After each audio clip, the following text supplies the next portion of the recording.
Bhende petrol आठवलं ना की ते नितीन गडकरी साहेब आठवतात आणि मग तो एकच डायलॉग आठवतं, रस पियाला ये म्हणले माय आमिरी is too good in monsoon बाई.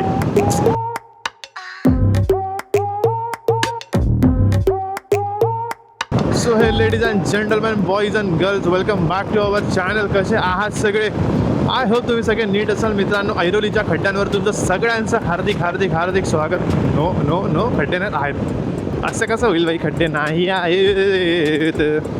सो मित्रांनो, आज आहे सॅटरडे आणि मी चाललो आहे आपल्या अष्टविनायकपैकी एक वर्धविनायक जे महडला आहे खोपोलीच्या थोडं आधी, तिकडे चाललो आहे आज आपल्या गणपती बाप्पाच्या दर्शनाला. बिकॉज आज ऑफिसमध्ये सम रिझन सुट्टी होती मला. सो विचार केला का नको आज गणपती बाप्पाच्या दर्शनाला मी जाऊ. आणि काय जास्त लाँग राईड नाही होणार आहे. आज मी जाणार आहे तिकडे आपल्या बाप्पाचं दर्शन घेणार, तिथून मग लोणावळ्याला जाणार. लोणावळ्याला मस्त एक मॅगी खाणार अँड रिटर्न. सो हा असा एक छोटासा प्लॅन आहे. बिकॉज आता नाही म्हटलात ना मित्रांनो, तरी 2 महिने मी कुठेही राईड केली नव्हती.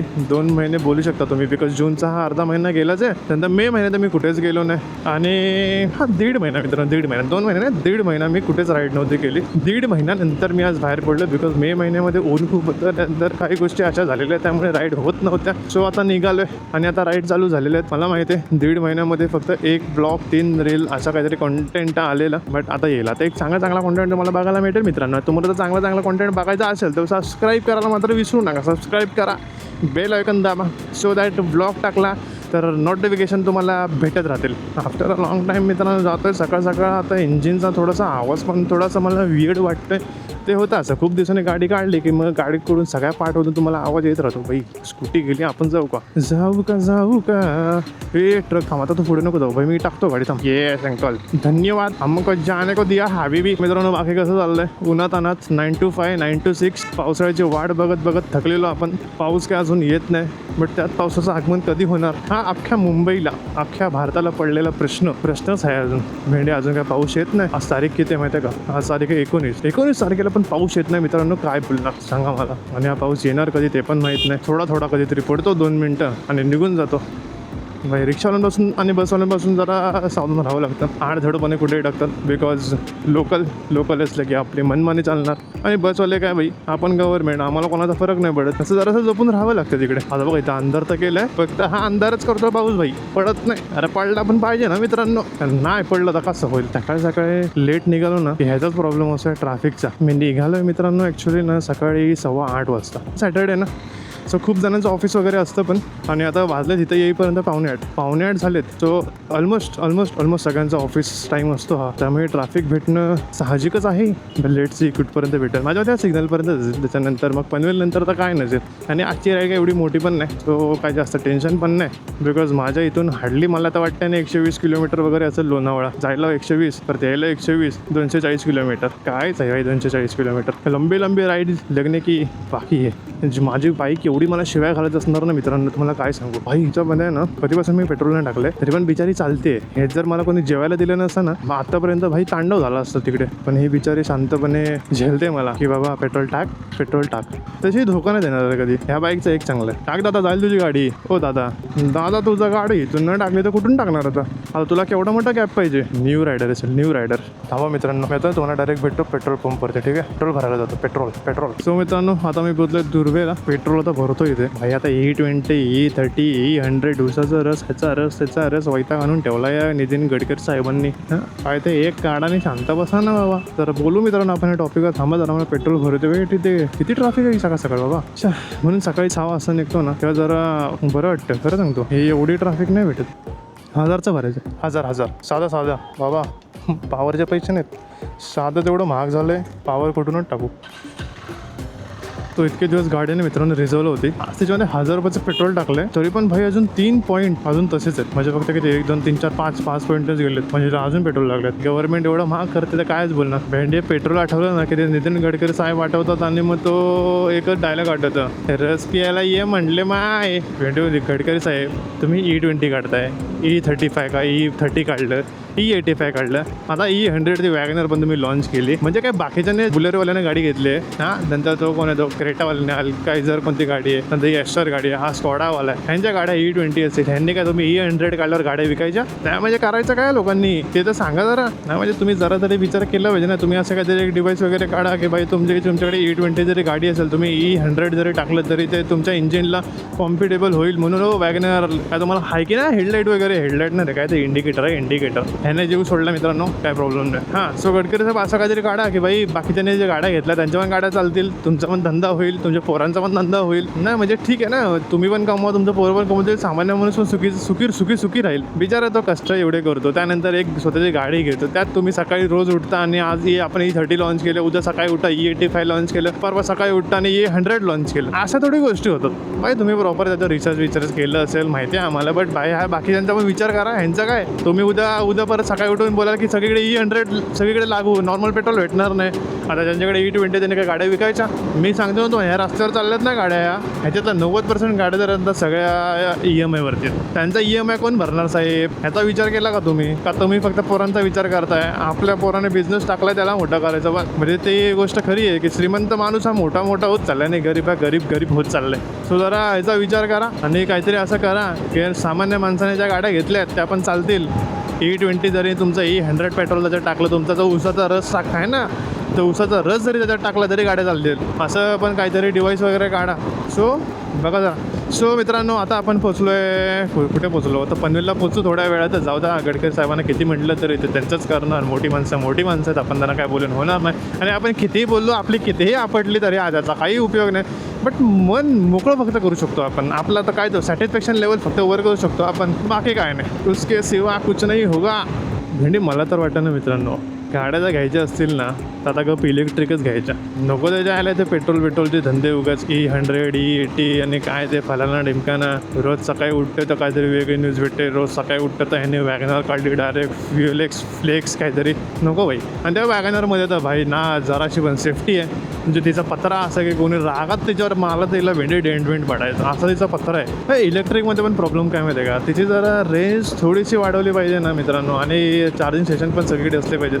आपण बोलतो की आता सगळ्या हॉटेलच्या इथे असतील तर सगळेजण तोच विचार करणार चाल ह्या हॉटेलला असेल. आणि तिकडे जाऊन जर समजा 4-5 गाड्या राहिल्या तिकडे आणि एका गाडीला चार्ज व्हायला नाही म्हटलं तरी साधारणपणे अर्धा तास लागतो. तर मग अर्धा तास म्हटलं आपल्या पुढे जर 5 गाड्या असल्या तर भाई 1 2 3 4 5 2.5 तास तुमचे असेच गेले. सो ते एक जरासं डोक्यात येतं. मग ती रेंज एन्झायटी वगैरे पण सगळं सारखं होत राहणार. सो त्यामुळे ते पण जरासं इलेक्ट्रिक पण थोडंसं प्लॅन कॅन्सल करावं असं वाटतं. सो मित्रांनो आता JNPT रोडला लागलेलो आहोत आणि ह्या गोपुरांना सारखा बंद होता का मागातपासून. त्याला तर जरासं चालू केलंय. आता तो कधीपर्यंत चालू राहील हे नाही माहिती. मागाशी तर येड्यावर का बंद झालं बाई. आणि मित्रांनो आता मी ना जस्ट तो आपल्या एअरपोर्टने तिथून येत होतो. कॅमेरा ॲक्च्युली बंद होता माझा आणि भाई तो प्लेनचा भारीवाला एकदम असा लँड करत होता. एकदम मजा आली बघायला. तर हो हा जर चालू जरी केला असता तर ह्याच्यामध्ये तेवढं क्लिअर दिसलं नसतं तुम्हाला की तो ॲक्च्युली प्लेन चाललाय, लँड होतोय वगैरे फलाना टिमकाना दिसलं नसतं याच्यात. तर मी चालू नाही केलं पण मजा आली बघायला. तर खूप महिन्यानंतर इथून चाललं ना असं वेगळीच फिलिंग येते, वेगळीच फिलिंग. 1.5 महिन्यानंतर राईड, अक्षरशः 1.5 महिना राईड नाही, काय नाही कुठे नाही. ऑफिस टू घर टू ऑफिस, ऑफिस टू घर टू ऑफिस ह्या गोष्टी फक्त चालू होत्या. बट आता राईड चालू झाल्यात आपण. बस आता पावसाची पण वाट बघतोय. सो दॅट आपला तामिनी मला परत जायचं आहे यार. म्हणजे मी लास्ट इयर तामिनी गेलेलो, 2दा गेलो ॲक्च्युली मी लास्ट इयर. म्हणजे फर्स्ट टाईम गेलो तर मला एवढा आवडला की मी सेकंड टाईम परत गेलो. आणि यार Tamhini is too good in monsoon बाई. काय घाट आहे यार तो आणि काय सिनेरी आहे ती. जबरदस्त. फक्त तामिनीला जायचं आहे मला. फक्त पाऊस पडला पाहिजे तर मजा येईल. म्हणजे हिरवं एकदम गार तिकडे धबधबा पडतोय आणि मग ते काकाचे कांदा भजी बनवत आहेत आणि भेंडी मॅगी बनवतात. हो ऑसम फिलिंग आहे बाई, ऑसम फिलिंग बाई. ओय भाई साब बाबो होंडा काय कट मारला भाई जो वाचलाय दादा. डेंजर म्हणजे डेंजर वाचला. अरे बापरे इथून खोदून ठेवलं. मुंबई खोदलेली ती खोदलेली आता इथून खोदायला लागलं. अरे इथून पण मेट्रो जाणार. आता ही मेट्रो काढा. अरे पुण्याला जॉईन करणार हो का. ते लिहिलं मेट्रो आहे बघा. मी खोटे नव्हते का. मुंबई मेट्रो. तर काय मुंबईवरून मेट्रो डायरेक्ट इथपर्यंत पनवेल. आपल्याला अक्षरशः धूळ उडवत चाललंय बे. पुणे द्रुतगती मार्ग आणि खोपोली सरळ जायचं. आपल्याला टेन्शन नाही. आता खालापूर आलं की फक्त आपल्याला राईड घ्यायचं आणि सरळ जायचं. मग आपल्या गणपती बाप्पाचं मंदिर आहे. आता वाजलेत 9:42 म्हणजे ऑलमोस्ट मी एक 10:30 पोहोचेपर्यंत आरामात पोहोचेन माझ्या मते तरी. सो एवढं काय टेन्शन नाही राहणार. होय होय होय होय बाईक भाई भाई जे नंबर प्लेट नाही काय नाही दादा, कुठे चालला तू असा हवालदार काका उगत फाईन तरी कशावर भरा, नंबर प्लेटच नाही. बात तर सही आहे. तरी पण भाई लायसन वगैरे घेतलं तर काय करशील, अरे नंबर प्लेट वगैरे लावून फिर यार. बाकी काय नाही, चोऱ्या बिऱ्या एवढ्या होतात का कोणी नेली तिथं कंप्लेंट पण नाही करू शकत. बाकी सगळ्यात बेस्ट बेस्ट बेस्ट रूटवर आपण आलेलो आहोत. सगळ्यात बेस्ट रोड भाई मला जो आवडतो, इथून खोपोलीपर्यंत त्या रोडवर आपण आहोत. आणि इकडे होणारा स्कॅम हा सगळ्यांना माहिती असेल, खूप जणांना माहिती नसेल, बट तुम्हाला सांगतो मित्रांनो, इकडे कधी आलात बाईक चालवत असाल, तुमच्या पाठी कोणी येऊन बोलला भाई तुझ्या टायरमध्ये हवा नाही, तर तुम्हाला बोल हो का इथं पुढे टायरवाला, इकडे हवा भरा किंवा काय करा, अजिबात चुकून ही हवा बिवा भरू नका, अजिबात नाही. ते तुम्हाला दाखवतील ह्याच्यावर त्या टायरवरती साबणाचं पेंटचं पाणी मारून एवढे बुडबुडे येतात, तेवढे बुडबुडे येतात, एवढे पंक्चर तेवढे पंक्चर. मित्रांनो त्यातलं एकही पंक्चर नसणार, फुकट तुम्हाला पागल बनवणार. इनोचं पाणी असतं त्याच्यामध्ये, काय करू नका. फुकटचे टायरला आहेत ना 4-5 पंक्चर मारून ठेवणार फुकट खाली आणि तुमच्याकडून पैसे काढणार. ह्या रोडवरून गाडी चालायची जी मजा आहे ना ती भाई फंटॅस्टिक फंटॅस्टिक फंटॅस्टिक आहे भाई. गणपती बाप्पा मोरया इथं एक मस्त मंदिर आहे बघा मित्रांनो, श्री महागणपती अष्टविनायक क्षेत्र असं. सो मित्रांनो आता मी काय जास्त बडबड करत ना, आता मस्त मी एन्जॉय करतो मस्त हा रूट, आणि तुम्ही पण एन्जॉय करा बिकॉज खूप दिवसानंतर आलो आहे मी आणि खूप दिवसात तुम्हाला पण ब्लॉग बघायला भेटत असेल मित्रांनो, म्हणून सांगतो तुम्ही मस्त एन्जॉय करा. भेटतो ना तुम्हाला नंतर, तोपर्यंत मस्त सिनेमॅटिक आणि फक्त सिनेमॅटिक.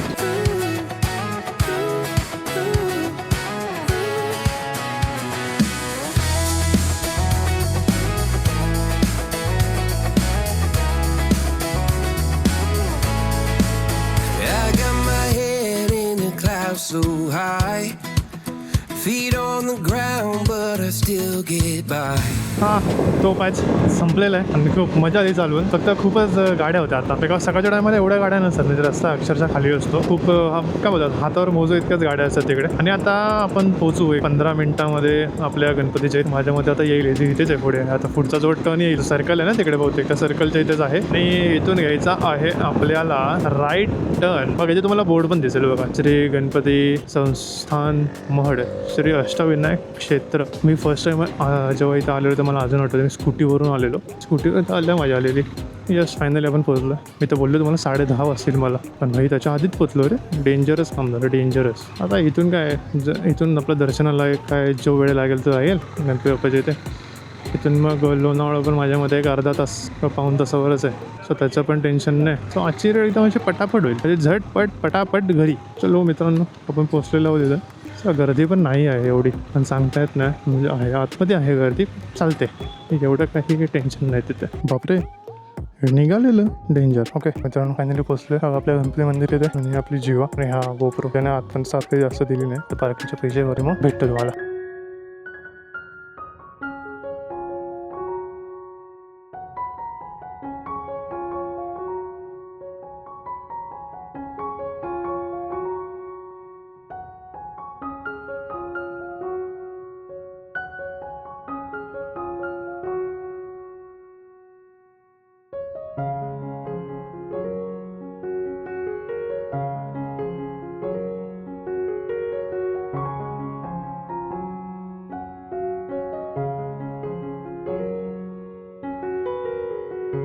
तर मित्रांनो हा होता छोटासा व्लॉग आजचा आपला, एक छोटीशी बाईक राईड आणि आपलं गणपतीचं मंदिर, या सगळ्या गोष्टी याच्यामध्ये होता. तर ब्लॉग कसा वाटला नक्की कमेंट बॉक्समध्ये सांगा. आता भेटू आपण नवीन ब्लॉगमध्ये, तोपर्यंत take care and bye bye. बोला गणपती बाप्पा मोरया.